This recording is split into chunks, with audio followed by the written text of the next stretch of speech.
Nous sommes donc avec Natacha Bouchard, maire Les Républicains de Calais. Bonsoir. Alors ce matin, chez nos confrères de Nord Littoral, vous avez parlé de déclaration de guerre au sujet de la décision de la ministre de l'Intérieur anglais de déployer la marine anglaise dans la Manche. En quoi c'est une déclaration de guerre selon vous ? Très clairement, je reprends aussi les propos de Boris Johnson. Bonsoir avant tout. Oui, c'est une déclaration de guerre maritime. Pourquoi ? Parce que l'appel d'air des Britanniques, c'est eux qui le créent en ne voulant pas revoir leur dispositif d'accueil et en se contentant en fait de donner des leçons, de faire subir à l'ensemble des Calaisiennes et des Calaisiens cette situation depuis trop longtemps.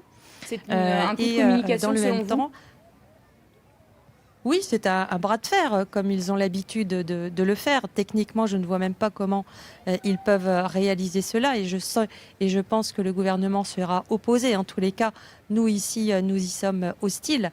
Mais plutôt que d'accepter les migrants qui travaillent au noir, c'est ça, en fait, leur avenir en Angleterre, eh bien, Boris Johnson, plutôt que de donner des leçons, ferait mieux de déposer des textes de loi pour revoir les conditions d'accueil dans leur pays. Oui, justement, votre collègue député Pierre-Henri Dumont propose une modification du droit d'asile, à savoir permettre aux migrants de faire leurs demandes en dehors du territoire britannique. Est-ce qu'il serait envisageable de convaincre Londres de faire passer cette loi ?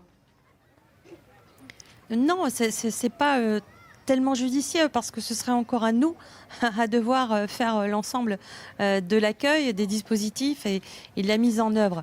Le gouvernement britannique doit prendre ses responsabilités sur place, sur site, ouvrir des lieux où il aura à choisir la population migrante qui le souhaite.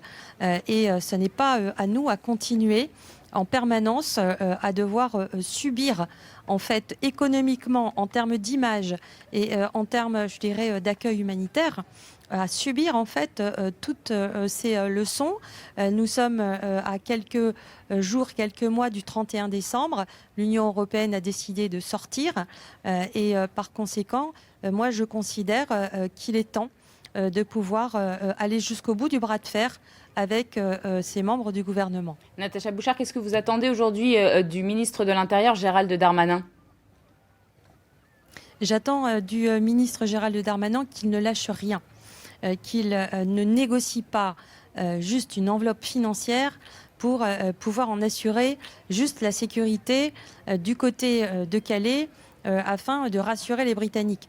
J'attends de Gérald Darmanin qu'il impose au gouvernement britannique d'arrêter son appel d'air et qu'il ait des certitudes et des garanties comme quoi, pour stopper en fait ce phénomène, eh bien, ce gouvernement, dans l'urgence, doit prendre des décisions pour que sur son territoire, il ait à choisir ou pas la politique d'accueil migratoire qu'il souhaite. Mais nous ne voulons plus à Calais être les otages permanents et subir en permanence les leçons de ces dirigeants britanniques, mais aussi le message est passé. leçons. Merci beaucoup Natacha Bouchard d'avoir réagi en direct sur notre antenne ce soir.